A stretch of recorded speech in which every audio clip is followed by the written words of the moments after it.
belajar kita. Malah Bu. Nah, Bapak Ibu, saya mau mengingatkan, jadi ide awalnya waktu kami memilih topik tentang kesehatan, sebetulnya kami berusaha untuk menampung percakapan-percakapan di jemaat yang adalah keluarga-keluarga. Soal sekarang itu sakit penyakit adalah hal yang sangat akrab. Jangan-jangan lebih akrab dari kesehatan itu sendiri yang bisa dibicarakan mulai dari yang usia muda sampai yang lanjut. Kita ketemu fenomena-fenomena yang sakit-sakit seperti ini waktu zaman saya kecil atau remaja ini topiknya orang umur 60 tahun ke atas. Tapi kok lama-lama ke bawah ya gitu. Jadi kami berusaha untuk menampung percakapan-percakapan di jemaat yang adalah keluarga-keluarga tentang sakit penyakit. Tapi dengan segala kesadaran kami sadar bahwa kami ini tuh bukan dokter. Jadi kami bukan dokter yang bisa bahas tentang sakit ini kenapa begini, harus bagaimana. Tetap kita pada kerangka berpikir teologis karena ini ruang belajar di gereja dalam konteks gerejawi. Jadi kita bahas dari sudut pandang teologis. Dari sudut pandang teologis saya bicara soal ini apa hubungannya sakit dengan dosa? Karena itu yang paling muncul menjadi percakapan di ruang teologi. Lalu bagaimana pendampingannya? Kalau pendampingannya secara gerejawi udah bisa ditebak Bapak Ibu. Ya didoakan saja gitu kan dikunjungi. Kita mau yang lebih dari itu. Kita mau lebih dari bagaimana mewujud nyatakan doa. Bukan berarti doa nggak penting. Nah, mewujud nyatakan doa itu dibahas oleh Dokter Carla. Kami bagi duanya begitu. Topik yang pertama itu sakit penyakit dari sudut pandang Alkitab. Lalu secara khusus dari perspektif Ayub. Lalu yang berikutnya adalah pendampingan terhadap yang sakit maupun keluarga supaya kita juga sama-sama punya gambaran bagaimana sebaiknya kita memperlakukan diri kita maupun orang-orang yang kita kasihi secara psikologis gitu dokter Carla ya kira-kira ya dan juga teologis. Nah, itu antaranya. Lalu saya mengingatkan materi yang pertama. Materi yang pertama ini kita berangkat dari pertanyaan ini nih. Sakit ini dosa siapa? Jadi waktu Tuhan Yesus ketemu dengan orang sakit, orang buta ini, pertanyaan murid-murid ini pertanyaan kita semua. Kalau ada orang yang mohon maaf, terlahir cacat atau kemudian dia sudah berlaku baik tapi ternyata kena sakit yang mengerikan, yang tidak ada ampun istilahnya. Lalu kita mulai bertanya, ini salah siapa? Kalau di Alkitab pertanyaannya adalah ini salah orang ini sendiri atau salah orang tuanya? Kalau zaman kita sekarang, pertanyaan ini sudah berkembang kan Bapak Ibu. Salah di mana? Apakah salah makan? Apakah salah gaya hidup? Apakah salah obat? Apakah salah rumah sakitnya? Apakah salah dokternya? Atau apa lagi? Pokoknya sangat umum jika dalam kita menghadapi sakit penyakit, baik kita yang sakit ataupun orang-orang yang kita kasihi, karena selalu berkisar soal ini. Jadi ini salah di mana gitu. Lalu kita coba lihat dari Alkitab. Memang di Alkitab ada tulisannya bahwa kalau kita tidak hidup sesuai dengan perintah Allah, salah satu hukuman atau tanda bahwa Allah murka dan marah itu adalah sakit penyakit. Karena tulisan itu ada di Alkitab, itulah yang menjadi landasan berpikir banyak orang. Jadi sakit ini selalu dihubungkan dengan kemarahan Allah, dosa yang kita perbuat, atau kalau kata Naomi, Allah itu sedang naik eh, bukan naik banding ya, naik murka kepadanya. Lalu kita mulai bahas. Kita mulai bahas dari topik dari percakapan Ayub dengan ketiga sahabatnya. Ketiga sahabatnya itu memberi penjelasan yang sebetulnya tidak salah, Bapak Ibu. Jadi kalau mereka bilang, yang bilang penyakit itu ternyata untuk membuktikan iman. Karena setelah kita baca kitab Ayub, kita sadar bahwa apa yang dialami Ayub ternyata karena kita baca sebagai orang Kristen, itu karena Tuhan percaya sekali sakit seberat apapun, penderitaan seberat apapun tidak akan menggoyahkan iman Ayub. Nah, mungkin kita juga bisa berkaca dari situ. Apapun penyakitnya, Tuhan bermaksud untuk membuktikan kepada banyak orang bahwa lihat nih, walaupun dia sakit, walaupun dia menderita, dia tidak akan goyah. Bisa juga kita uh, maknai sebagai teguran. Ya ini rasa-rasa sendiri aja lah. Karena yang di Alkitab ada, walaupun banyak orang Kristen yang menolak, Allah tidak lagi menegur, Allah sekarang mengampuni. Ya terserah juga sih, kita kan nggak bisa tanya langsung kepada Allah terus dia jawab kan. Jadi ada baiknya kalau kita melihat. Tapi ada juga yang tanpa alasan. Jadi kenapa sakit? Padahal kita sudah begini, sudah begitu, gaya hidupnya sudah bersih, higienis, bertanggung jawab, toh kok sakit? Ya ada juga kalau kita baca dari kitab Ayub, ada juga Allah memberikan sakit penyakit tanpa alasan. Nah, apa yang disampaikan ketiga sahabat Ayub itu tidak salah kalau kita baca lagi kitab Ayub. Tapi ini yang saya mau ingatkan lagi kepada kita semua. Koreksi diri perlu. Kadang-kadang kita juga bingung Bapak Ibu kalau mau kita menghadapi orang sakit ya. Dia mengeluh sakit, menderita sekali. Tapi dia tetap mengatakan gini, saya lebih baik nggak makan daripada nggak merokok gitu kan. Dalam hati gimana ngomongnya ya? Kan gitu. Jadi koreksi diri itu perlu. Kalau kita nggak mau ditegur orang lain, kita ini sensitif sekali, nggak bisa dengar teguran, koreksi diri perlu, tapi jangan saling menyalahkan juga. Nggak perlu juga sampai saling menyalahkan. Ini yang ada di antara keluarga biasanya begitu. Kalau kita sakit kan orang langsung ngomong gitu kan. Ini sih, itu sih. Nah, nggak perlu menyalahkan. Koreksi diri aja. Karena kita tahu kita mungkin tersinggung kalau ditegur orang. Mencari maksud Tuhan itu perlu. Tapi nggak usah ngajarin Tuhan. Aku kan sudah aktif di gereja. Aku kan sudah kasih persembahan banyak. Aku kan sudah begini. Kenapa masih begitu? Kan mestinya begini, mestinya gitu. Nggak perlu ngajarin Tuhan. Mencari maksud Tuhan perlu. Mencari apa sih rencana Tuhan, apa sih maksud Tuhan ke depan. Itu perlu, tapi nggak usah ngajar-ngajarin. Saling menguatkan perlu. Ayo semangat gitu. Tapi jangan menggurui juga. Ini nggak enak didengar ini.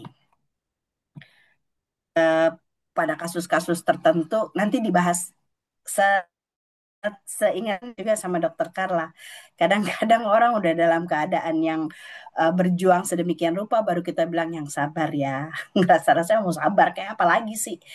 Saling menguatkan perlu, menggurui jangan. Apalagi kalau kami keluarga pendeta, kami sering sekali dengar jemaat ngomong gini, masa kita mengkhotbahi pendeta ya? Saya dalam hati, ya tuh tahu. Menguatkan diri tuh saling menguatkan itu perlu, tapi nggak usah saling menggurui. Kami juga nggak bermaksud menggurui Bapak Ibu yang lebih duluan dari kami kok. Lalu, apakah sakit penyakit itu dosa atau hukuman dari Allah? Ya sebetulnya kalau berdasarkan Ayub, mungkin juga kita memahami sakit penyakit sebagai dosa atau hukuman Allah itu karena kita ada rasa bersalah toh. Kita ada rasa bersalah dengan gaya hidup, dengan hubungan yang tidak baik. Ya ada patutnya juga kalau kita berpikir jangan-jangan dosa sakit ini dosa atau hukuman dari Allah karena kita punya rasa bersalah. Ada baiknya juga. Atau kita lihat ini sebagai peringatan keras bagi yang melanggar perintah Allah. Jadi Bapak Ibu di Alkitab, kalau kita lihat Allah tidak bermaksud untuk memberikan penyakit kepada umatnya, tapi em, dalam artian ancaman untuk mendapat sakit penyakit kalau tidak mendengarkan perintah Tuhan, itu sebetulnya merupakan peringatan keras untuk tidak melanggar perintah Allah. Jadi intinya jangan sampai melanggar, bukan jangan sampai sakit, jangan sampai melanggar. Nah, ada dorongan untuk bertobat. Jadi kalau mau kita mengkaitkan sakit dengan dosa, kerangka berpikirnya tiga poin ini Bapak Ibu. Mungkin juga karena rasa bersalah, dan ini harus dilihat sebagai sebetulnya tujuannya bukan supaya kita sakit, tapi supaya kita tidak melanggar perintah Allah. Jadi harus ada ancaman. Kalau kayak di Alkitab kan, kalau kita melanggar perintah Allah, Allah akan mendatangkan sakit ini dan sakit itu. Tapi sebetulnya bukan sakitnya, perintahnya itu yang harus diperhatikan. Nah, kalau sudah tahu begitu, jadi karena sakit penyakit ini dorongan untuk segera bertobat. Terlepas dari apakah kita salah atau tidak. Pada akhirnya, kita kembali ke jawaban Tuhan Yesus bahwa pekerjaan-pekerjaan Allah harus dinyatakan di dalam kita yang sakit. Kalau nah ini nanti dibahas oleh Dokter Kala lebih spesifik, lebih bagus. Nah ini bentuk dari memuliakan Allah di atas sakit penyakit yang kita alami. Setelah kita menerima bahwa ya kita sakit, nggak usah mengingat lagi seandainya dulu coba bisa seperti dulu. Nggak perlu Bapak Ibu, itu nanti sakit hati lagi. Jadi sarannya adalah ayo kita menulis ulang kisah kehidupan yang sekarang berdasarkan kenyataan yang sekarang tanpa berangan-angan untuk mengulang yang lalu. Yang lalu sudah lewat. Sekarang kita buat yang baru. Mungkin yang lalu itu kita masih kuat, masih fit, masih segar. Sekarang sudah tidak. Ya kita tulis saja cerita berdasarkan kondisi kita yang sekarang. Tidak perlu ingin sama seperti orang lain. Orang lain di umur saya ini masih segar bugar. Kenapa saya sudah begini? Nggak usah samain sama orang lain. Setiap orang punya berkatnya. Setiap orang punya jalan hidupnya. Lalu memaksimalkan atau merawat bagian diri yang ada. Seperti pohon kelapa, semua bagiannya dibuat berguna. Kita juga bisa begitu. Lalu untuk persekutuan yang lebih baik, yang keempat, mengambil bagian dalam support group.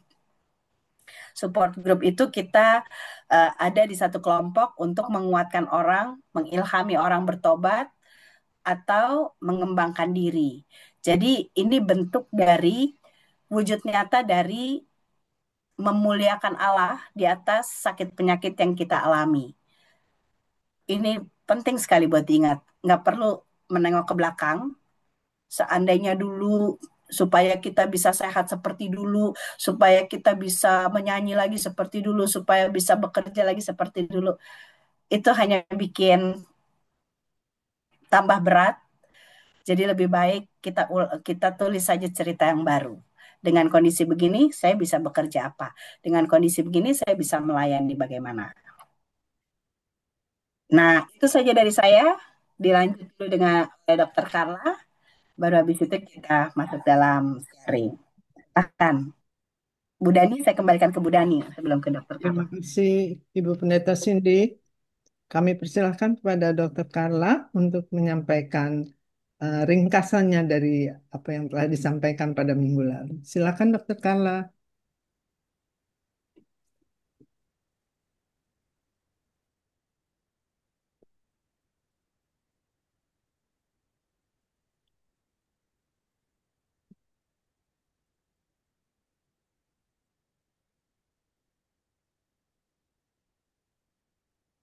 Aman Dokter Carla?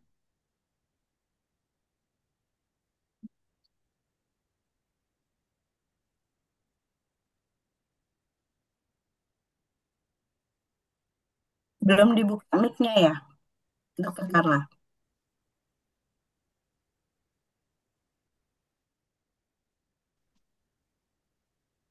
Buka videonya udah buka. Bentar. Video. Oke. Ya. Selamat malam Bapak Ibu. Malam, Bu. Selamat malam untuk semua yang hadir di tempat ini. Terima kasih untuk kesempatan yang diberikan.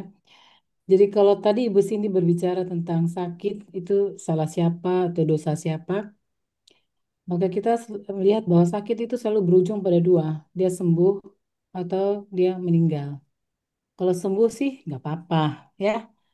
Tapi kalau misalnya dia eh, meninggal, nah itu yang akan kita persiapkan. Bang, tolong bukain dong, Bang. Buka jadi besar dulu. Enggak maksud mami di ini ya fantasi. Oke. Nah, ya saya menjelaskan secara sepintas secara sepintas bahwa pemahaman terminal illness, kemudian pendampingan pasien terminal, bagaimana kita konseling mereka dengan terminal illness, kemudian menyikapi penyakit akibat kelalaian orang lain. Dan ada film, tapi saya tidak ini nanti ya. Jadi kalau kita lihat bahwa kehidupan itu seperti em, dia berada antara hidup dan mati ya. Jadi kalau kita lihat bahwa ada kematian, kematian itu sesuatu yang sangat pasti. Kalau kehidupan belum tentu. Tapi kalau seseorang hidup, maka dia akan berujung pada kematian. Kalau siklus hidup menurut Alkitab, Pengkhotbah 3 ayat 2 mengatakan ada waktu untuk lahir, ada waktu untuk meninggal. Jadi kalau misalnya semuanya hidup dan tidak mati, bagaimana mungkin itu di dalam dunia ini pasti penuh dengan begitu banyak orang dan eh, kita pasti akan sesak di dalamnya ya. Nah, faktor yang menyebabkan kematian adalah faktor orang proses tua ya, kemudian kecelakaan dan memang kerusakan organ tubuh. Ya. Nah, kalau kita berbicara tentang terminal illness itu kita berbicara tentang seseorang yang didiagnosis mengidap penyakit terminal yang hanya memiliki sisa hidup yang tidak lama, biasa dalam hitungan hari, minggu, dan terkadang sampai berapa bulan. Penyebabnya tadi kita sudah tahu bahwa kegagalan organ dan atau kegagalan multi organ ya. Dan waktu kematiannya pada terminal illness adalah waktu kematiannya itu lebih jelas diketahui. Kita tahu bahwa kita akan meninggal, kita tidak tahu waktunya, tetapi kalau terminal illness boleh dikatakan bahwa waktunya adalah sesuatu yang pasti. Nah, walaupun kita tahu bahwa sesuatu yang pasti, tetapi kadang-kadang mau menerima kematian itu tidak gampang, ya. Pasti ada rasa penolakan, rasa takut, cemas, sedih yang kita tahu bahwa semua kita akan mengalaminya. Tapi ini adalah bagian dari mekanisme pertahanan diri kita untuk menerima kematian itu. Kalau kita lihat dalam perjalanan penyakitnya ya, jadi penyakit itu mulai dari kita dikatakan sakit mulai dari diagnosis awal sampai akhirnya pada tahap akhir. Nah, sehingga palliative care itu dimulai dari diagnosis awal sampai pada akhirnya. Kalau hospice care itu biasanya kurang dari 6 bulan. Dimulai dari saat terapi kuratif dihentikan. Jadi untuk proses penyembuhan itu sudah tidak lagi dilakukan. Itu hospice care. Nah, kalau end of life care itu kita sudah menunggu pada saat kematian, yaitu pada minggu, pada hari dan jam-jam yang terakhir. Nah, ini kita lihat ada beberapa apa beberapa aspek, beberapa perbedaan antara palliative care, kemudian hospice care dan end of life care. Nah, yang paling dipentingkan adalah pada seseorang dengan end of life itu pendampingan. Ya, pendampingan itu bagian dari perawatan paliatif. Dia fokus pada penyediaan yang eh, nyaman, pengelolaan pengelolaan gejala fisik serta dukungan emosional. Karena gini, kalau misalnya seseorang itu meninggal, kita tidak bisa membiarkan dia itu meninggal dalam kondisi yang sakit, dalam kondisi yang dia harus berteriak dan sebagainya. Tapi dia kalau meninggal dalam kondisi yang tenang dan biar bagaimanapun juga pasti ada rasa takut. Dan karena itu pendampingan itu sangat perlu supaya dia akan menerima kematian itu sebagai memang proses yang harus dijalani oleh semua manusia sehingga kematian itu akan menjadi sesuatu yang bermartabat bagi eh, pasien atau klien tersebut. Nah, apa sih komponen pendampingan pada terminal illness? Adalah manajemen gejala ya. Jadi tadi saya bilang bahwa kalau dia misalnya sakit, kita berikan painkiller. Kalau dia mual, muntah dan sebagainya, kita berikan obat-obatan. Kemudian eh, dukungan psikologis, dukungan sosial, emosional, dan spiritual.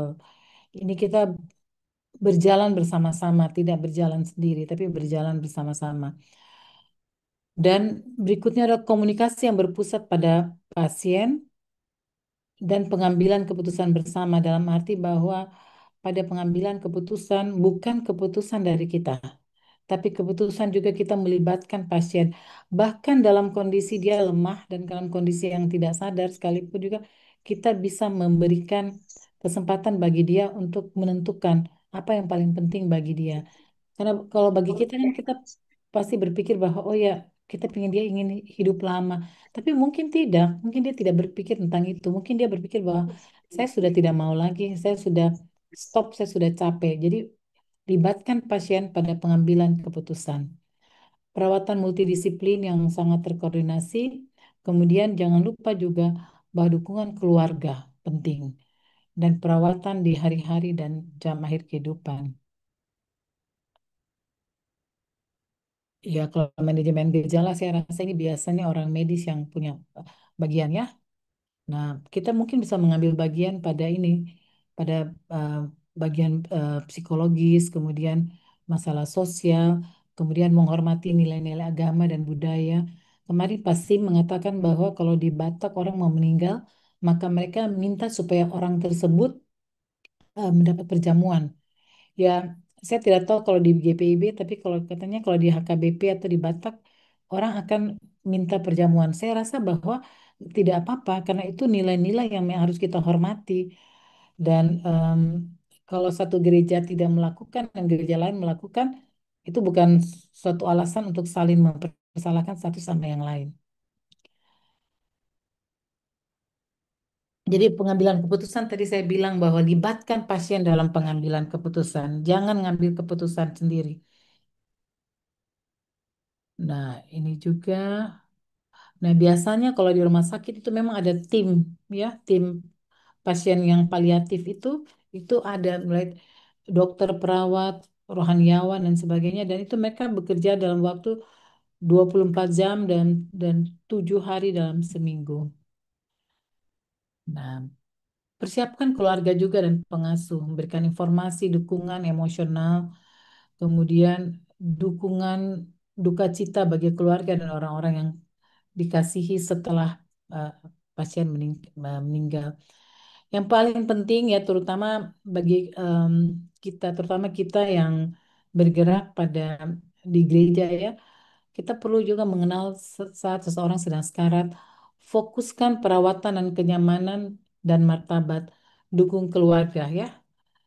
Nah, tanda-tanda fisik orang yang meninggal itu kita lihat bahwa lama-lama mulai energi mulai ini berkurang, gerakannya berkurang, nafsu makan mulai em, naf- nafsu makan dan minumnya tuh udah mulai berkurang. Napasnya itu cepat ya. Napasnya kadang-kadang lebih banyak napas perut. Warna kulit jadi biru atau pucat, kulit dingin, penurunan ototnya berkurang, kemudian kesulitan berbicara. Kemudian kadang-kadang kita melihat juga bahwa eh, nadi kita raba nadi lemah, kemudian tekanan darah menurun, pola pernapasan juga menurun. Lalu mulai lihat mereka mulai tampak sendiri, tidak ada fokus tuh dengan orang lain, fokus pada diri sendiri.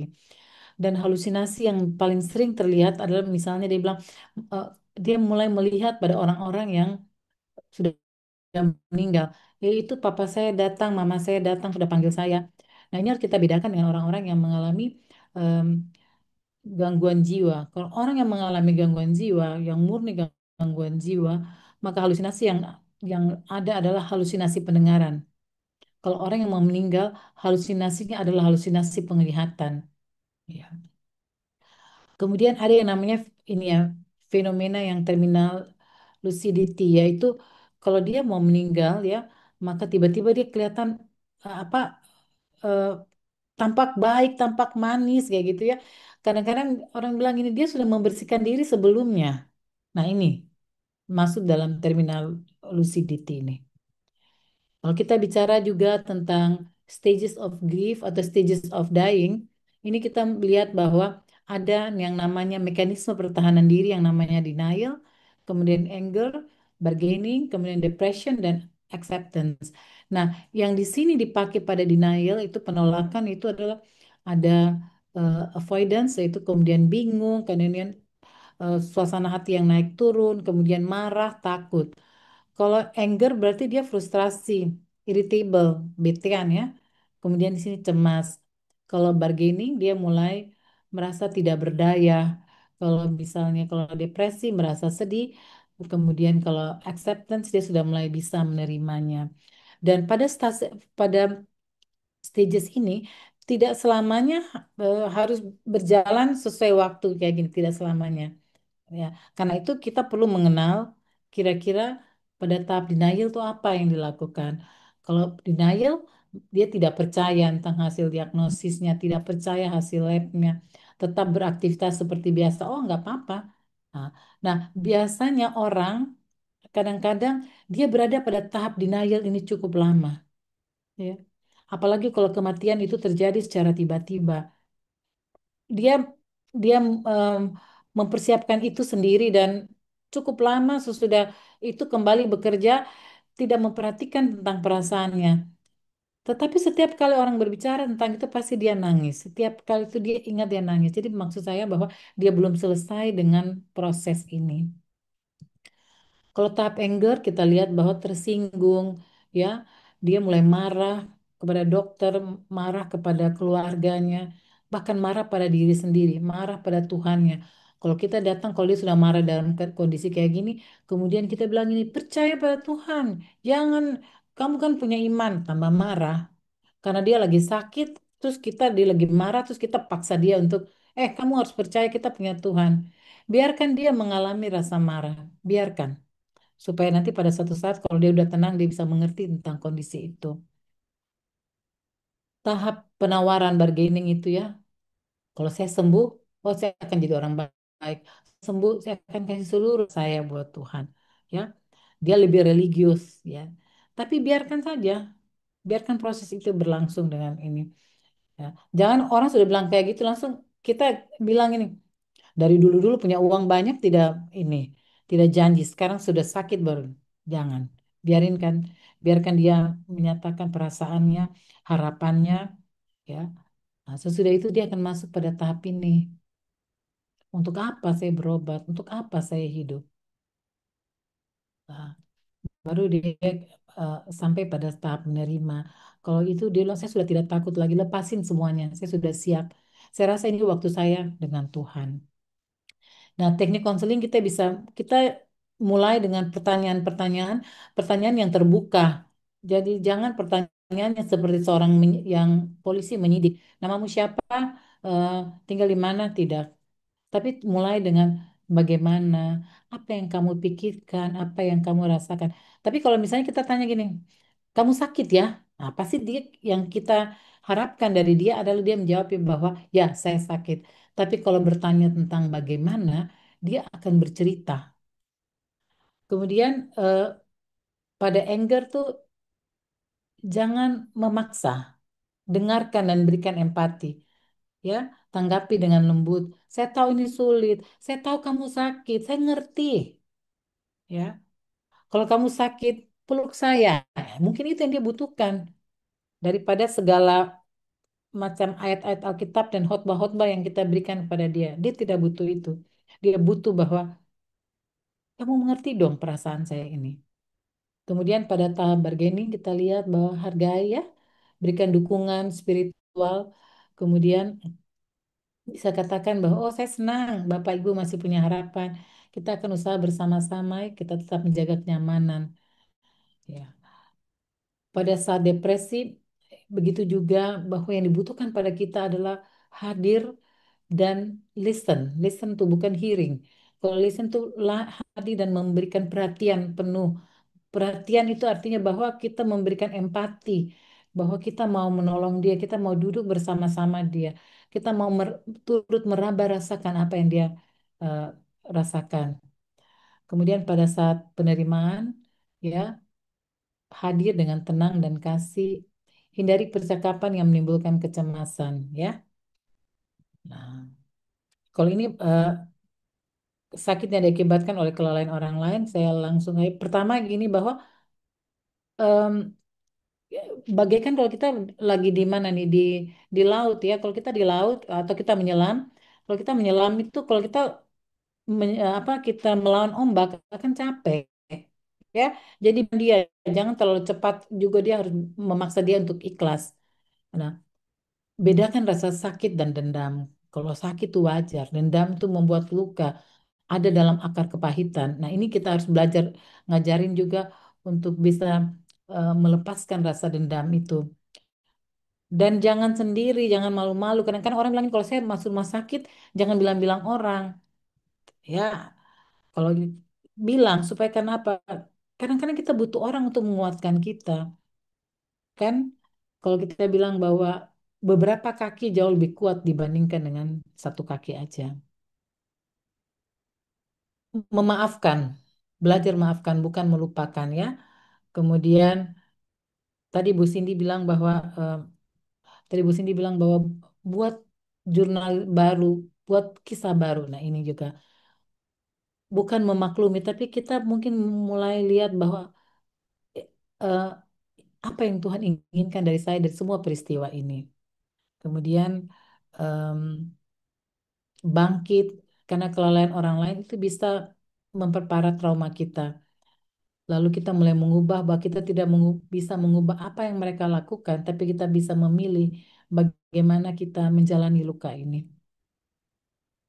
Oke, saya kira itu mungkin yang ini eh, hanya film, tapi film yang bercerita tentang kematian yang juga eh, dirasakan oleh setiap orang dan bagaimana di dalam kematian itu eh, mereka bersahabat dengan kematian itu dan akhirnya bisa saling menerima dan kematian itu menjadi sesuatu yang bermartabat. Kira-kira seperti itu ya. Terima kasih.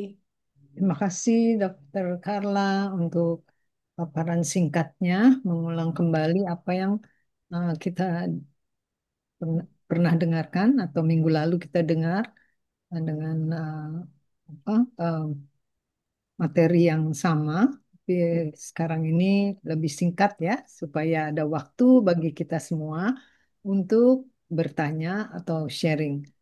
Kemarin itu di baik di sesinya Ibu Pendeta Cindy maupun Dokter Carla itu cukup banyak ya yang bertanya, yang menyampaikan pengalamannya bahkan ya. Jadi mungkin ini adalah saat yang tepat dan baik sekali untuk digunakan. Silahkan kita mulai saja. Eh, Tolong menyebutkan kepada siapa, ya, apakah kepada Ibu Pendeta Cindy atau kepada Dokter Carla, apa pertanyaan maupun pendapatnya. Eh, Nanti kita akan saya akan berikan kesempatan kepada eh, 4 orang pertama, ya, dua kalau bisa dua untuk Pendeta Cindy, dua untuk Ibu Carla. Tapi kalau misalnya eh, yang ada sekarang ini adalah untuk eh, siapa saja boleh saja ya untuk Pendeta Cindy atau Dokter Carla. Baik, ada Kak Lia, Pak Adil, ada lagi yang mau bertanya atau menyampaikan pendapat?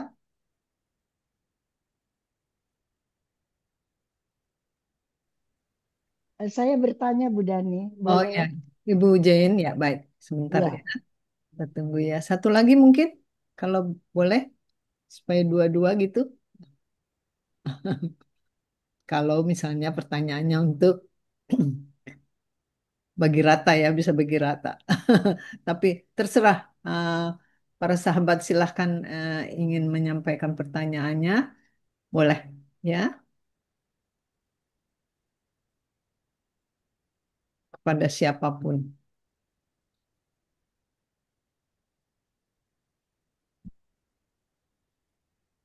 Oke, kalau nggak ada, oh ini sudah ada ya. Kak Lia, Pak Adil, dan Pak Elizar, dan Ibu Jane. Ya, 4. Silahkan Kak Lia dulu, kemudian Pak Adil, kemudian Pak Elisar dan Ibu Jane. Silahkan, Kak Lia. Ya, makasih Tante Dani, Sama-sama. Ibu Pendeta, dan Dokter Carla. Kita udah ikut 2 minggu lalu, dua narasumber yang berbeda. Saya mau Ibu Pendeta atau Dokter Carla bantu saya untuk bagaimana eh, tanggapan secara teologi dan dari psikologis. Beberapa waktu lalu ada pernyataan itu seseorang, saya tidak perlu sebutkan siapa, atau dalam hubungan keluarga bagaimana, nanti Ibu Pendeta, Dokter Kala akan tahu. Jika seseorang dia mengungkapkan perasaannya, pernyataannya kepada si Allah, kepada si B, bahwa seumur hidup saya tidak akan pernah memaafkan kamu karena 5 menit kita tiba, ayah saya meninggal. Ya, seumur hidup saya tidak akan memaafkan kamu. Tadi Ibu Pendeta sampaikan di materi juga Dokter Carla bahwa sakit penyakit saya beranggapan bahwa sampai meninggal itu adalah kedaulatan Tuhan. Ya, jadi artinya kalaupun 5 menit itu terlambat karena taruhlah keterlambatan si A, si laki-laki ya, si perempuan ini papanya yang meninggal. Keterlambatan si laki-laki ini saya sebutkan itu karena memang dari awal sudah ada niat, taruhlah ada pertikaian kecil sehingga dia udah nggak ada niat lagi untuk pergi, at least untuk mengantarkan. Tetapi kalau misalnya saya, itulah gunanya juga perempuan mesti mandiri ya. Jadi kalau saya berada di posisi perempuan, mohon maaf ya, mungkin kalau papa saya taruhlah udah sekarat, kondisi kritis ya, saya harus berjuang sendiri. Saya tidak harus bergantung kepada orang lain. Mau naik ojek ya naik aja. Yang penting saya bisa mendapatkan kesempatan pertama untuk eh, melihat orang tua saya yang dalam keadaan kritis, ya, sehingga tidak tergantung pada orang lain.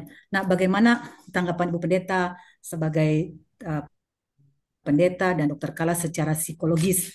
Eh, Apakah iya sampai segitunya saya tidak akan memaafkan kamu seumur hidup saya karena 5 menit kita tiba dan papa saya telah pergi. Itu uh, luar biasa ya, baru terungkap sekarang. Luar biasa dan saya bilang kalau saya pada posisi saat ini, saya akan kembalikan ke dia. Kenapa kamu harus menyalahkan orang lain? Sementara ya kamu bisa berjuang sendiri. Terima kasih Ibu Pendeta, Ibu Dokter. Terima kasih, Kak Lia. Terima kasih Tante Dani. Terima kasih. Kami berikan kesempatan kepada Pak Adil untuk menyampaikan eh, pertanyaan maupun Ya, selamat malam Bu selamat Dani malam, Pak Adil. dan Bu Pendeta serta Bu Dokter Carla. Jadi ini ada saya dan istri izin supaya dua-duanya bertanya.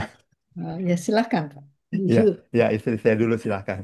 Oke, saya mau bertanya entah apa Dokter Carla atau Bu Pendeta Cindy yang akan menjawab tentang ada tadi satu statement dari Bu Carla, memaafkan tapi tidak melupakan. Konteksnya ini seperti apa? Kadang-kadang kalau kita bilang memaafkan, ya pokoknya mesti dilupain deh, udah karena lu udah maafin, lu mesti ngelupain apa yang dia lakukan. Padahal eh, pemikiran saya memaafkan, oke, gue maafkan, tapi melupakan itu bukan berarti kita ya udah yang dibuat dulu udah nggak usah dipikirin lagi. Apa gimana itu kalau dalam konsep secara teologis gitu kan, memaafkan atau mengampuni tapi tidak melupakan gitu. Kedua, saya tadi mungkin ada kaitan dengan pertanyaan Bu siapa tadi, Atalia ya, Ya. tentang eh, yang sekian menit apa meninggal bla bla bla gitu ya. Memang kalau sudah waktu Tuhan dia meninggal saat itu ya saat itu, apapun yang akan terjadi atau sebelumnya atau apa itu kan tinggal omongan aja. Nah, saya mau tanyakan bagaimana dengan eutanasia? Nah, itu kamu. Ya. Nggak, saya punya ini cerita dari keluarga. Opa saya di Belanda itu, oma saya meninggal eh, 6 bulan sebelumnya. Tapi opa karena sakit tua, terus dia stroke, terus dia apa? Demand juga. Eh, jadi waktu dia meninggal, opa saya ini sebelumnya juga ada ini, ada apa? Ada CA prostat, udah parah juga lah. Nah, jadi waktu setelah 6 bulan oma saya meninggal, dia bilang ke tante saya, ke anak-anak yang lain tuh, dia bilang, kalau di Belanda kan bisa minta eutanasia kan, eutanasia secara aktif ya, jadi disuntikan obat untuk akhirnya orang tua mati. Nah, eh, bagaimana pandangan dari segi teologis maupun psikiatrik dalam hal ini? Karena memang untuk melakukan tindakan itu, kata tante saya di Belanda, itu ada 3 dokter yang harus dia ketemuin. Salah satunya psikiater. Jadi ada 3 orang yang mengajukan, 2 diterima, 1 enggak. Nah, gimana konteksnya kita bicara bahwa kematian itu adalah rahasia ilahi, waktu Tuhan istilahnya kan. Nah, kalau orang yang melakukan eutanasia aktif ini bagaimana? Apakah waktu Tuhan juga atau waktu manusia gitu loh. Dari konteks eh, kedokteran sendiri bagaimana memahaminya dan dari segi teologi ya gimana pandangannya tentang hal itu. Apa? Ya, saya cuma mau menambahkan aja, pertanyaan saya sudah disampaikan sama istri saya. Ya. Pertama yang berkaitan dengan euthanasia, ya. Eh, Sampai sejauh ini bagaimana sih pandangan dokter dan pemerintah terhadap euthanasia? Mungkin ini kepada dokter Carla ya. Karena faktanya memang tidak mudah kan. Seseorang yang sudah menderita, ya kan, Paksa hidup. dipaksa untuk menjalani kehidupan yang lebih menderita lagi. Karena kemungkinan kesembuhannya tidak ada, ya kan? Saya waktu seperti yang diceritakan oleh Natali tentang Opa itu merenungkan begitu ya. Ini apakah sesuatu yang baik atau sesuatu yang buruk gitu, tentang euthanasia. Nah, yang kedua ini kepada Pendeta Cindy ya. Saya bertanya ya, gimana iman seseorang Sekarang lupa kan perhatian. ketika dia memutuskan untuk melakukan euthanasia ya? Apakah sesuatu yang salah atau memang dapat dibenarkan? Jadi ini juga pertanyaan yang muncul saat saya mendengar keputusan tersebut ya dilakukan oleh OPA ya. Jadi bayangkan Bapak Ibu bagaimana keputusan itu diambil begitu ya setelah mengalami proses eh, eksaminasi dari 3 dokter ya, dan itu tidak mudah begitu ya, karena kalau tidak ada evidence secara medis yang memadai tidak akan mungkin diizinkan. Dan diceritakan malam sebelum eh, ya disuntik itu mereka merayakan bersama Ya, kumpul. kebaktian keluarga kumpul. Nggak kebayang sih saya cerita seperti itu ya. Tetapi itulah yang terjadi dengan pilihan euthanasia. Itu tambahannya. Terima kasih. Terima kasih Pak Adil. Baik, kami sekarang berikan kesempatan kepada Pak Elizar. Silakan Pak Elizar. Ya, selamat malam Selamat malam Pak. Bu Pendeta dan Ibu-Ibu Bapak semua. Sebetulnya hampir sama pertanyaannya sebetulnya ya. Masalah eutanasi artinya kehendak kematian itu sebetulnya kehendak pribadi atau kehendak Tuhan sih gitu loh. Karena ya ini pengalaman pribadi saya gitu ya, bahwa ya saya pernah mengalami itu gitu, dan this is my second sense of life lah, bahwasanya spirit itu, semangat untuk hidup itu ya tergantung orangnya gitu loh ya. Bukan dari sisi waktu medical itu datang, tapi udahlah saya nggak mau itunya, itu ini sendirilah. Cuman saya masalah kematian ini dokter, artinya kapan orang itu dinyatakan mati itu ketika organ apa tidak berfungsi gitu, apakah ketika jantungnya, ketika otaknya, karena ini kaitannya dengan tadi pilihan eutanasia pasif ataupun aktif gitu loh. Artinya kapan sih seorang atau keluarga itu diberi kesempatan atau pemikiran ya sudah let it go gitu loh. Ini sudah rencana waktu Tuhan lah katakan gitu. Kadang-kadang kita kan juga dipasangin apa namanya ventilator gitu kan, padahal fungsi otaknya mungkin sudah nggak berfungsi. Dan apakah dokter itu dalam posisi untuk mengatakan bahwa ya sudah lepas saja gitu, nggak ada gunanya karena ini biayanya juga akan memberatkan. Dan ya itu sebetulnya pertanyaan antara hidup dan mati ini mana titiknya gitu loh. Definisinya apakah fungsi otaknya atau fungsi organ tubuh yang lainnya gitu. Saya rasa itu aja sih Baik, pertanyaannya. baik. Terima kasih Pak Terima kasih. Elisa. Terima kasih banyak. Kami berikan kesempatan kepada Ibu Jane untuk menyampaikan pendapat maupun pertanyaan. Ya, baik. Terima kasih. Ini sebenarnya memang ada pertanyaan baik untuk Ibu Pendeta Cindy maupun Dokter Carla. Jadi saya ini ada keluarga, seorang ibu, dia itu on dying ketika dokter memvonis dia hidupnya hanya tinggal katanya 6 hari begitu. Nah, sebenarnya dalam keseharian 6 bulan sebelum itu dia tidak pernah merasakan sakit. Hanya kita memaksakan untuk pergilah ke dokter yang lebih spesialis begitu. Karena dia perginya ke dokter umum biasa yang memberikan dia obat-obat sakit mah. Sebab dia merasa sakit di ulu hati dan kemudian kalau apa namanya dia makan sesuatu tuh nggak bisa, pasti dia keluarkan. Lalu dokter bilang, kamu mikir sih banyak pikiran. Memang setahun sebelum itu dia selalu pergi ke dokter ini untuk sharing.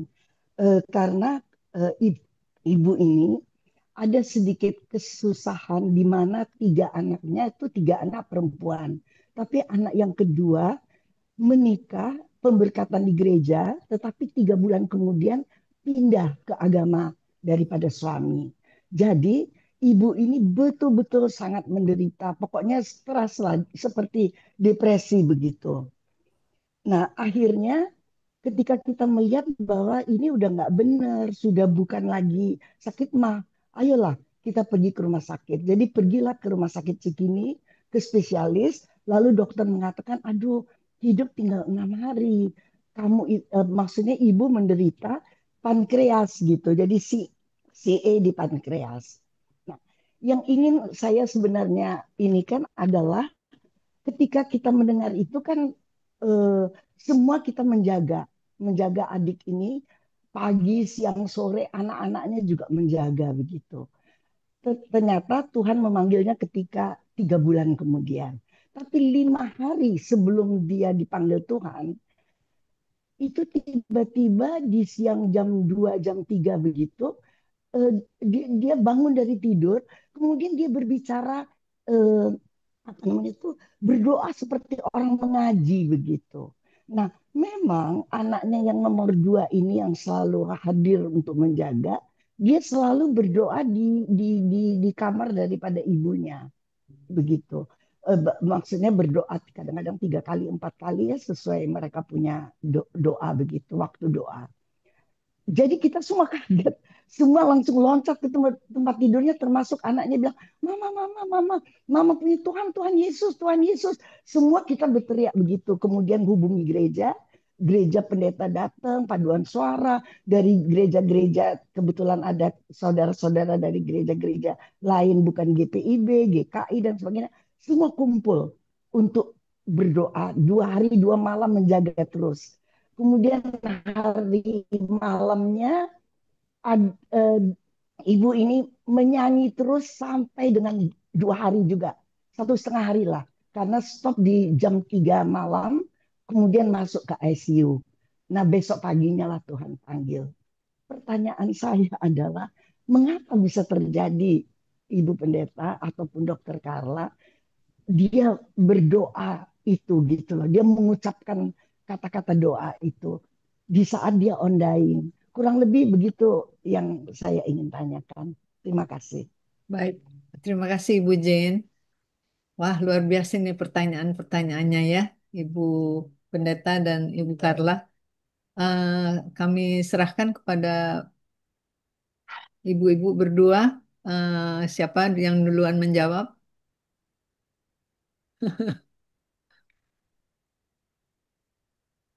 Untung sih biasanya ngejawab pertama, Dok. Ya. Ya, kenapa? Mendingan jawab pertama daripada terakhir. Kalau jawab terakhir kan sudah dijawab oleh yang pertama. Aduh. Bapak Ibu, saya coba jawab dari perspektif ke saya ya, maksudnya sebagai teolog ya. Yang pertama yang disampaikan oleh Ibu Mahalia. Saya tidak bermaksud untuk mengangkat kasusnya, tapi berdasarkan materi yang disampaikan, saling menyalahkan itu sebenarnya salah satu bentuk dari penyangkalan. Jadi dia coba, sebetulnya dia yang nggak terima. Tapi dia tidak mungkin untuk mengakui itu secara vulgar atau mungkin tidak terbahasakan dalam bibir mulutnya bahwa dia tidak terima.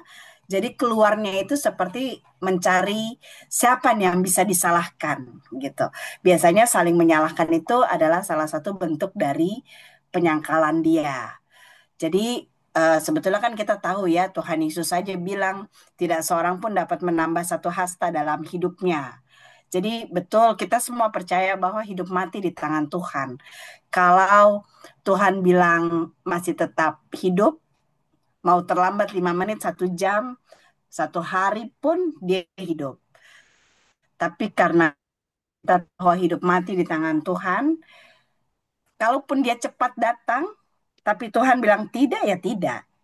Nah, artinya dalam kesadaran akan pemahaman itu, kita sadar bahwa hidup mati di tangan Tuhan. Jadi kita melihat ungkapan itu adalah ungkapan sebetulnya dia masuk dalam tahap penyangkalan. Jadi penanganannya nggak usah diladenin, jangan dimasukin hati. Jangan dimasukin hati. Nggak usah juga kita bela diri dengan mengatakan Allah bukan gara-gara aku juga hidup mati di tangan, enggak juga, itu bukan bukan jawaban yang tepat di saat yang tepat. Nanti pada waktu berjalan ketika mulai masuk dalam tahap-tahap berduka, nanti dia akan juga berproses untuk menerima. Nah, setelah masuk dalam proses penerimaan baru bisa diomongin. Tapi kalau dari awal-awal begini, ini sebetulnya termasuk salah satu dari penyangkalan diri. Jadi sebetulnya saling menyalahkan itu ungkapan. Tapi percayalah sebetulnya nggak begitu uh, tidak seperti yang terlihat. Itu bentuk penyangkalan. Karena harus ada yang disalahin untuk dia feel better, untuk dia merasa lebih baik ya. Jadi untuk saat ini mungkin dengan menyalahkan orang lain dia merasa lebih baik, ya kita juga nggak bisa menghakimi, biarlah dia berada di tahap itu sambil berproses untuk menuju penerimaan. Kalau Dokter Natalie mirip-mirip itu juga ya, memaafkan tapi tidak melupakan. Kalau dari perspektif Alkitab, Bapak Ibu, Amsal itu mengajarkan kita untuk belajar dari setiap pengalaman, termasuk pengalaman buruk. Jadi kalau Amsal itu dia terkenal dengan mengatakan gini, hikmat ada di ujung jalan, hikmat ada di sini, hikmat ada di situ. Maksudnya apa? Maksudnya Amsal itu mau mengajarkan kita untuk belajar dari setiap pengalaman. Pengalaman buruk dimaafkan, diampuni, tapi tidak dilupakan. Kenapa? Karena kita butuh pengalaman itu untuk menjadi pelajaran ke depan, pelajaran untuk peristiwa-peristiwa yang akan datang. Karena kan ternyata begini ya, kalau kita sudah mengampuni apa yang terjadi, lalu kita belajar dari pengalaman itu, harapannya adalah kita dapat membangun hubungan yang baru berdasarkan proses perkenalan yang terus berlangsung. Jadi maksud saya gini, hidup itu adalah perjalanan yang penuh dengan proses perkenalan satu dengan yang lain. Dalam uh, penggembalaan perkawinan, kita selalu menyampaikan bahwa proses perkenalan antara suami istri itu berlangsung seumur hidup. Jadi kita nggak bisa bilang kita sudah pacaran 9 tahun, kita sudah kenal dia luar dalam, enggak juga. Proses perkenalan itu berlangsung seumur hidup. Begitu juga antara kita dengan sesama, kita dengan rekan kerja, kita dengan rekan pelayanan, kita dengan tetangga, proses perkenalan itu memakan waktu seumur hidup. Nah, dalam proses perkenalan itu sangat mungkin terjadi hal yang buruk. Sangat mungkin terjadi kita dikhianati, kita ditipu, kita difitnah. Nah, sebaiknya pengalaman itu dilihat sebagai proses kita mengenal orang lain, baru setelah pengalaman itu kita mengampuni dan kita membangun hubungan yang baru berdasarkan pengenalan kita yang baru tentang orang itu. Jadi kalau ternyata kita tahu, oh orang ini ternyata tidak bisa dipercaya, kita ampuni apa yang sudah terjadi, tapi besok-besok kita tahu membatasi diri bahwa dia nggak bisa dikasih um, cerita yang sensitif karena memang tidak bisa dipercaya. Oh, dia nggak bisa dikasih misalnya dibuat tersinggung karena ternyata dia cepat marah dan marahnya itu bisa tak terkendali. Kira-kira begitu. Jadi dalam artian memaafkan, tidak melupakan. Karena kita perlu belajar untuk membangun hubungan yang baru berdasarkan proses perkenalan yang terus-menerus berlangsung antara kita dengan orang itu. Lalu soal eutanasia. Eutanasia ini Bapak Ibu ini bukan soal iman. Kenapa begitu? Karena pada satu ekstrem saya mau bilang gini, eutanasia itu juga bisa menjadi tindakan iman. Kalau argumennya bilang begini, bukankah kita berlomba-lomba untuk bertemu dengan sang pencipta? Kalau saya mau cepat ketemu dengan sang pencipta dengan cara eutanasia, itu kan bentuk imannya toh. Tapi ini pertanyaan apa yang disampaikan juga sama Pak Elisar ya. Tapi eutanasia itu berlawanan dengan ajaran Kristen tentang pengharapan. Ajaran Kristen dalam 1 Korintus 13 itu adalah iman, pengharapan, dan kasih. Eutanasia itu dosa, saya nggak mau bilang dosa atau tidak, saya bukan Tuhan. Eutanasia itu tidak beriman, itu tindakan iman. Apapun yang dilakukan itu berdasarkan imannya kepada Tuhan, kita pun nggak bisa menghakimi. Tapi yang pasti dia berlawanan dengan ajaran Kristen soal pengharapan. Karena materi atau pelajaran agama Kristen tentang pengharapan itu berkata segala sesuatu di bawah langit itu mungkin. Yang kita lihat seperti tidak ada hal.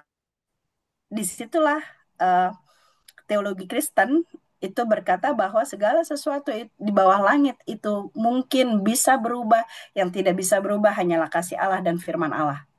Kasih dan firman Allah. Jadi dalam hal apa eutanasia itu ditolak? Karena dia bertentangan dengan ajaran yang bertema pengharapan. Jadi dalam artian sekalipun kondisinya sepertinya sudah sulit dipertahankan, tapi seharusnya pengharapan itu tetap dihidupkan. Dan itu yang ditolak dengan kita mengatakan eutanasia boleh, kita menolak ajaran tentang pengharapan. Itu teologi yang lumayan serius juga Bapak Ibu. Pengharapan itu tidak bisa tidak bisa dikatakan lebih ringan dari iman. Oh, itu satu paket. Iman, pengharapan, dan kasih. Jadi ketika kita menerima eutanasia, artinya kita menolak teologi Kristen tentang pengharapan. Lalu kematian itu sebetulnya kehendak siapa? Ya kembali Bapak Ibu, kalau Tuhan tidak berkenan, eutanasia itu pun bisa gagalnya. Segala sesuatu di bawah langit itu mungkin, sekalipun menurut medis ini pokoknya 99% pasti mati. Enggak juga. Kalau menurut iman kepada Tuhan di dalam Kristus, ya orang mati aja bisa bangkit kok. Konon lagi baru mau mati kan gitu. Jadi dalam artinya segala sesuatu di bawah langit itu mungkin. Lalu yang terakhir, kapan kita mengambil keputusan untuk lepas alat misalnya gitu ya dari Pak Elisar ya, atau minimal treatment gitu. Kalau dari saya Bapak Ibu, ketika tiba pada orang terdekat, apa yang kita bicarakan ini belum tentu bisa dilakukan. Jadi pembicaraan tentang kapan sih sebetulnya kita bisa mengambil keputusan eh, lepas alat atau minimal treatment itu cuman bisa kita katakan kalau pasiennya itu tidak ada apa ya, tidak terlalu dekat. Tapi kalau dia orang terdekat itu akan sulit sekali kita mengambil keputusan sesuai pembicaraan ini. Tapi dalam artian saya mau katakan gini, ini jadinya kasusnya kasuistik ya. Maksudnya tidak bisa disamaratakan. Tidak bisa semua kasus begini penyelesaian sama. Enggak. Jadi kalau menurut saya lepas alat atau minimal treatment itu pada akhirnya bergantung pada biaya dan kemampuan untuk merawat. Tapi secara teologis, saya setuju sekali dengan yang disampaikan Dokter Carla. Kalau secara teologis melepas alat atau minimal treatment itu sebenarnya kita mengembalikan pasien, apakah itu kekasih kita, orang terdekat atau kita sendiri, kita kembalikan kepada kepulangan atau kesembuhan yang alami. Kalau bahasanya Dokter Carla tuh tadi kematian yang bermartabat. Wah, saya suka sekali itu. Jadi dalam artian eh, ini bukan masalah kita tega nggak tega, karena pada akhirnya kalau bahasa materi kemarin Hepeng dok yang mengatur negara ini kan. Jadi maksudnya ini bergantung juga pada biaya perawatan dan seterusnya. Tapi kalau secara teologis, ketika kita melepas alat atau minimal treatment, kita mengembalikannya pada kepergian atau kemungkinan sembuh tetap ada, segala sesuatu di bawah langit itu bisa terjadi, setidaknya dia berjalan secara alami. Kalau dokter Carla pakai istilah secara bermartabat. Nah, untuk yang disampaikan Oma Jane, terus terang saya belum dapat ide. Ngeri juga itu kasusnya ya. Itu saya belum dapat ide, coba nanti saya pikir-pikir dulu ini pendekatan apa yang bisa dipakai untuk menjawab. Silakan Dokter Carla. Dokter Carla, silahkan. Oke, terima kasih. Kalau pertanyaan dari eh, Ibu Lia tadi, saya rasa bahwa itu sudah dijawab oleh sama Ibu Cindy ya, bahwa pada kasus penyangkalan itu orang akan berbicara apa saja, tapi biarlah waktu yang menjawab. Apalagi kalau misalnya di antara saudara-saudara tidak bisa kita memutuskan tali eh, apa darah itu ya tali ya. Pasti pada suatu saat, pada suatu waktu mereka akan bertemu dan saling memaafkan. Cuma dalam kondisi kayak gitu ya yang ada adalah marah. Jadi biarkan saja nanti mereka akan berubah seiring dengan perjalanan waktu. Kemudian ini menarik sekali kalau berbicara tentang euthanasia ya, karena kalau bicara bicara tentang euthanasia kita memang tetap harus memperhatikan tentang otonomi pasien dalam menentukan hidup itu pilihan dia atas hidup, tapi juga kita juga harus memperhatikan eh, bahwa kita hidup di negara Indonesia ya yang memang bicara tentang euthanasia itu bukan saja berbicara tentang otonomi pasien atau otonomi keluarga, tetapi juga kita berbicara tentang isu etik, kemudian kita berbicara tentang isu hukum dan juga dari perspektif agama. Nah, eh, KUHP kita mengatur ya bahwa bila barang siapa dengan sengaja menghilangkan atau menghilangkan jiwa seseorang atas permintaan orang itu, ya, atau atas permintaan keluarga, maka ancaman hukumannya adalah 12 tahun penjara itu KUHP yang ini. Kemudian KUHP 338 dan 340 mengatakan bahwa tentang pembunuhan dan pembunuhan berencana dalam hal ini misalnya untuk mengakhiri kehamilan ya itu juga bisa eh, menjadi suatu dasar hukum untuk bisa dihukum. Contoh yang lalu saya akan cerita bahwa ada eh, keluarga atau seorang yang datang dokter kandungan yang meminta kepada saya untuk apakah Anda setuju untuk dengan abortus eh, medisialis yang diminta oleh pasien karena pasien dengan gangguan jiwa dan suami dan istri datang dan mengatakan bahwa mereka pingin mengakhiri kehamilan karena pengalaman dengan anak pertama ketika anak lahir, istri ingin membunuh anak itu. Karena jadi kalau bagi saya bilang gini bahwa kalau misalnya itu dilakukan berarti anak itu kan sudah hidup di dalam ancaman.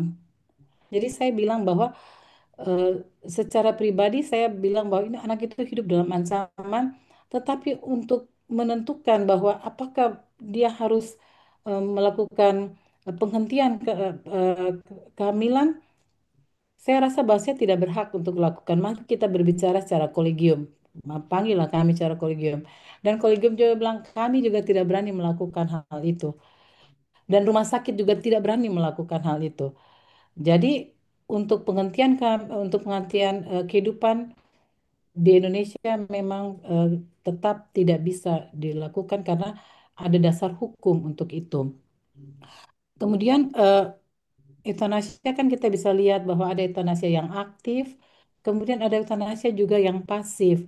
Kalau yang aktif misalnya dengan cara penghentian kehamilan atau dengan cara suntik mati, saya rasa dokter-dokter juga pasti tidak akan mau melakukan karena kita ada di bawah hukum yang mengatur hal itu. Nah, tetapi kalau kita lihat bahwa tadi dibilangkan bahwa ada hak otonomi dari pasien untuk bilang bahwa saya ingin mati dengan cara yang bermartabat. Nah, pada saat itu ada keputusan medis. Keputusan medisnya bilang bahwa kalau semua alat-alat fungsi tubuhnya sudah tidak bekerja secara baik, maka yang terjadi adalah kita mulai mencabut semua alat-alat bantu yang memang berfungsi hanya untuk memperpanjang hidup saja. Tapi basically barangkali dia sudah mengalami kematian ya, nah itu bisa dilakukan dan itu tidak apa-apa atas persetujuan dari tim medis, atas persetujuan dari orang-orang keluarganya, dan mungkin juga atas keputusan dari pasien itu sendiri. Karena kadang pasien itu ingin meninggal dengan cara saya tidak mau tubuh saya dibikin apa-apa, saya tidak mau ini, saya tidak mau itu, dan itu memang perlu kita untuk memperhatikannya. Itu yang saya bisa bicara tentang euthanasia ya. Kalau Pak Elisar bilang bahwa seseorang dikatakan meninggal itu pada saat apa ya?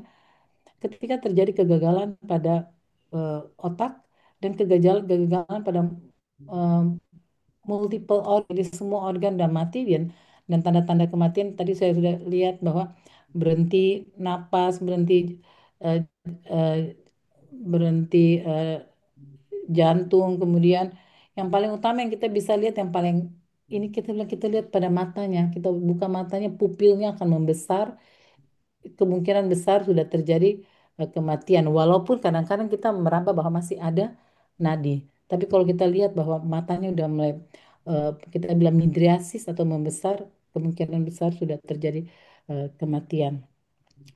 Kemudian mungkin saya mencoba menjawab dari Ibu Jane ya.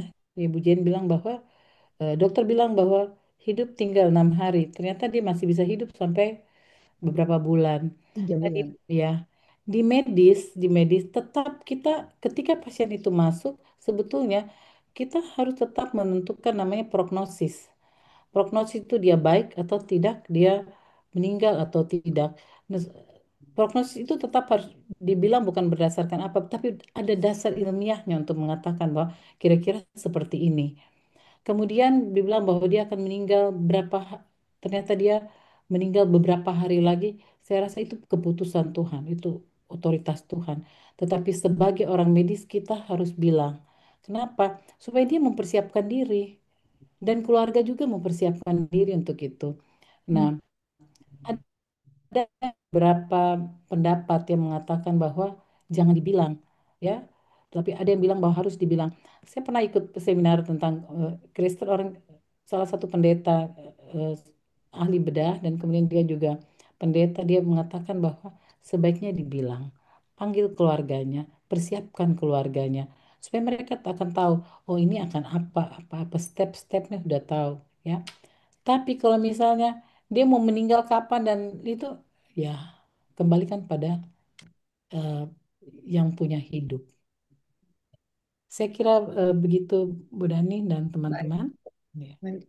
Terima kasih Dokter Kala. Kita masih punya waktu mungkin 5 sampai 10 menit sebelum 21.30, kecuali kalau para sahabat berkenan mem- memperpanjang waktunya dan para narasumber juga tidak keberatan. Karena kami tahu Ibu Pendeta Cindy lelah sekali ya, baru trip dari Makassar. Bagaimana?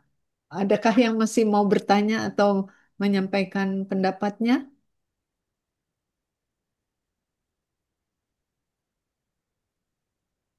Ada? Di sini ada 2 screen di layar saya. Saya pergi ke layar berikutnya. Silakan. Layar kedua, adakah yang ingin bertanya atau menyampaikan pendapat? Ini untuk tahun ini yang terakhir ya tentang apa tema ini ya. Eh, 2 bulan ke depan kita sudah memasuki masa menjelang Natal. Jadi temanya akan berubah. Nah, kami belum tahu apakah tema dengan penyakit ini kapan tahun depan. Jadi kalau mau menyampaikan pendapat atau bertanya, mendingan sekarang. Nanti kelupa lagi. Gimana, Bapak Ibu? Ini kalau nggak ada yang bertanya, saya tertarik untuk membahas sedikit aja, walaupun dengan risiko takut salah-salah ini, tentang yang ada di chat, Ya, tentang ya, perjamuan ya, bagi yang sakit. ya. Bapak Ibu, saya jawab sebagai pendeta GPIB ya. Tapi Oke, ini bukan silakan. SMJ toh. Silakan, Bu. Silakan, Bu. Jangan gara-gara virtualku nanti Bapak Ibu ribut lagi di SMJ, repot. Jadi saya bahas dari pemahamannya GPIB soal perjamuan kudus. Jadi perjamuan kudus di GPIB secara umum, secara garis besar, ada 4 dimensi yang dimunculkan. Jadi pertama, dimensi yang merayakan kematian Kristus. Merayakan kematian Kristus karena dalam perayaan itu kita diselamatkan. Itu yang pertama. Lalu yang kedua, di bulan Mei, itu sebetulnya dalam rangka Hari Doa Sedunia, HDS. Dulu dalam rangka Hari Doa Sedunia, diadakanlah perjamuan kudus. Tapi rupanya HDS-nya itu pindah tanggal. HDS-nya pindah tanggal, sehingga bulan Juli itu jadi tidak ada tema. Makanya kita kelimpungan cari apa dong dibilangnya, masa perjamuan tengah tahun. Puji Tuhannya, GPIB itu melaksanakan bulan Pelkes di bulan Juni kan. Selama bulan Juni, GPIB itu fokus kepada bulan Pelkes. Nah, dikaitkanlah perjamuan bulan Juli sebagai perjamuan diakonia. Jadi perjamuan bulan Juli itu adalah perwujudan dari perkataan Tuhan Yesus, kamu harus memberi mereka makan. Kalau ada orang yang datang untuk mendengarkan Tuhan Yesus, pada waktu itu bicara soal khotbah Tuhan Yesus yang didatangi oleh berbagai orang banyak, murid-muridnya bilang udah pulangin aja, udah malam. Tuhan Yesus bilang enggak, kamu harus memberi mereka makan. Nah, perwujudannya itu dilakukan di perjamuan bulan Juli.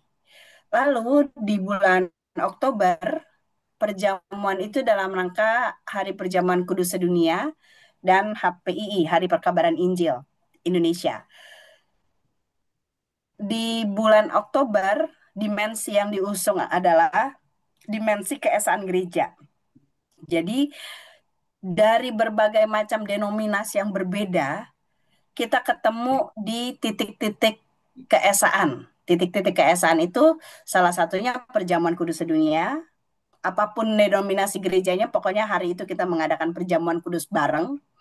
Dan nanti ketemu lagi di Natal, tanggal 25 Desember. Itu sebagai titik-titik keesaan gereja. Jadi dimensi yang ketiga itu adalah dimensi keesaan. Lalu dimensi yang keempat itu dimensi Advent, untuk menyambut kedatangan Kristus. Jadi perjamuan kudus Advent itu, Minggu Advent itu seolah-olah semacam gladi bersih kalau nanti ada perjamuan kudus di akhir zaman. Kira-kira begitu. Itu 4 dimensi yang diusung. Lalu dalam setiap kali dilayankan perjamuan kudus, ada penekanan begini. Lakukanlah ini sebagai peringatan akan aku sampai akhir zaman. Lalu ada juga Paulus yang bilang di 1 Korintus itu, dia bilang setiap kali kamu melakukannya, kamu memberitakan kematian Tuhan sampai dia datang.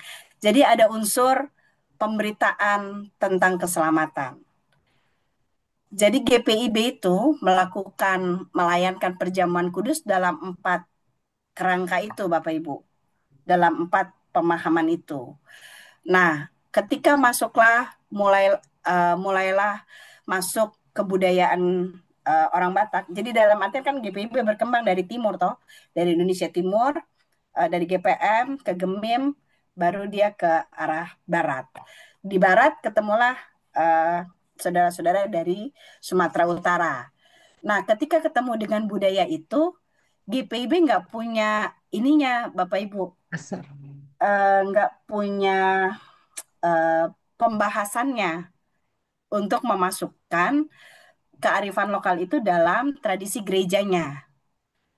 Karena nggak ketemu mau 4 dimensi itu mau masuk yang mana. Karena perjamuan kudus yang biasanya berlaku di gereja-gereja di Sumatera Utara itu, dia berangkat dari budaya Sumatera Utara, budaya memberi makan orang tua di saat akhir sebagai tanda bakti diri anak-anak. Tanda bakti termasuklah itu, kalau bahasanya Dokter Kala, saya suka sekali bahasa itu, Dok. Mohon maaf ya, aku suka ulang. Perpisahan yang bermartabat gitu, perpisahan yang pokoknya memastikan kepada orang tua pergi dalam dihormati, dikasihi, dan seterusnya. Nah, itu nggak ketemu pembahasannya di pemahaman GPIB tentang perjamuan kudus. Itulah kenapa kita tidak melaksanakan, sampai saat ini tidak melaksanakan perjamuan kudus untuk orang meninggal. Terutamanya pada poin kamu memberitakan kematian Tuhan sampai dia datang. Jadi ini berbeda sekali, berbeda jalan masuknya. Jadi bagaimana, nggak mungkin lah ketika orang tua sudah mau meninggal terus kita masih bilang beritakanlah kematian Tuhan. Kita masih mengutus dia untuk memberitakan kematian Tuhan sampai Tuhan datang. Jadi itulah kenapa GPIB tidak mengadakan perjamuan kudus untuk orang mau meninggal. Tapi ini dia Bapak Ibu, saya mau bilang segala sesuatu di bawah langit bisa berubah. Jadi mungkin di kemudian hari, saya nggak janji ya, di kemudian hari mungkin dengan kita mengakui bahwa GPIB sebagai gereja yang majemuk, kita mungkin akan masuk dalam pembahasan itu. Tapi untuk sampai saat ini, pemahaman perjamuan kudus untuk orang meninggal sebagai bakti diri anak kepada orang tua itu belum masuk dalam pemahaman GPIB. Jadi Bapak Ibu, bukan berarti kita anti sekali bagaimana, tapi kan kalau kita mau memberlakukannya secara sinodal, dudukan teologisnya itu mesti jelas dulu. Kebetulan asalnya berbeda. Kalau yang perjamuan kudus yang selama ini dilayankan di GPIB, dia berasal dari tradisi gereja. Kalau di Indonesianya berangkatnya dari timur, kita sekarang ketemu dengan budaya yang dari barat. Maksudnya Sumatera Utara dan sekitarnya. Jadi itu perbedaannya, tapi saya mau bilang bukan berarti itu hukum apa namanya sudah begitulah, nggak bisa diubah. Segala sesuatu di bawah langit bisa diubah. Mungkin dalam pembahasan-pembahasan ke depan dengan banyaknya saudara-saudara kita yang minta untuk dilayani, itu mungkin nanti akan dicari. Mungkin juga bentuknya bukan perjamuan kudus, tapi mungkin ada diterimanya ritual untuk menunjukkan tanda bakti anak kepada orang tua. Tapi mungkin bentuknya bukan perjamuan kudus seperti yang kita pahami selama ini. Kira-kira begitu. Cuman saya menghargai sekali pendapatnya Dokter Kala yang mengatakan ini bagian dari pendampingan. Ini bagian dari perpisahan yang menenangkan. Perpisahan yang membuat orang tua merasa di akhir hidupnya dia dihargai, dia dikasihi, dia diperhatikan. Saya menghargai sekali eh, pendapat itu. Kalau kita lakukan itu tidak dikaitkan dengan perjamuan kudus sebagaimana dipahami GPIB, saya juga mendukung sebagai bentuk pendampingan. Hmm, Kira-kira gitu, Bapak Ibu. Baiklah, terima kasih banyak. Kelihatannya waktunya sudah 21.35. Saya satu kali lagi berikan kesempatan kepada para sahabat. Jika ada yang masih ingin bertanya, saya persilahkan sekarang. Nggak ada? Udah lelah semua kelihatannya nih. Baiklah, mari kita berikan hati untuk dua narasumber kita. Mari, mana hatinya? Naikkan hatinya. Juga dong pakai hati. Wow, keren, keren, keren, keren. Yuk hatinya lagi dong, lainnya. Terima kasih. Terima kasih. Lagi, lagi. Terima kasih. Baik, kita akan tutup sesi kita malam ini. Terima kasih tak terhingga kepada Dokter Carla dan Ibu Pendeta Cindy untuk eh, paparannya dan penjelasannya yang luar biasa ya. Eh, kita tidak selalu atau mungkin belum pernah mendengar ya, tapi kita sekarang dengar dan kita lebih dicerahkan ya. Nah, inilah tujuan daripada virtualku. Baik, jangan lupa 2 bulan ke depan kita bicara mengenai Natal nih ya, Natal dan sebelumnya ya, minggu-minggu Advent. Eh, kita akan tetap ada bersama-sama dengan eh, para sahabat. Mudah-mudahan kita dapat mengisi hari-hari sebelum Natal dengan eh, kisah-kisah yang indah, dengan eh, paparan yang menarik dan bermutu. Baik, terima kasih banyak. Kami mohon kesediaan Ibu Pendeta Cindy untuk menutup sesi kita malam ini, 3 minggu ini, dengan doa. Ibu Pendeta Cindy. Beres. Oke. Bapak Ibu, mari kita berdoa. Tuhan Yesus, kami membahas topik tentang penyakit dan kematian semata-mata karena kami ingin mengungkapkan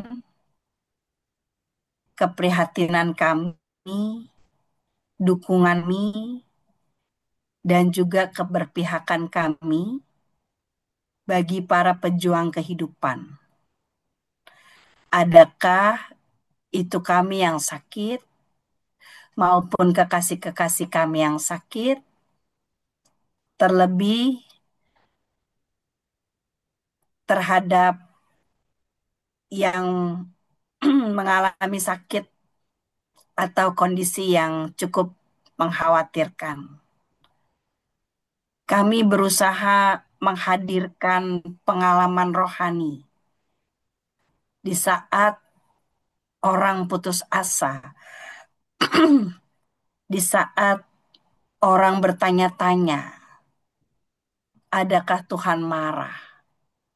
Bagaimana kami mengartikan kasih Tuhan di tengah sakit penyakit dan kematian? Bagaimana kami mengenal dan mengalami Engkau?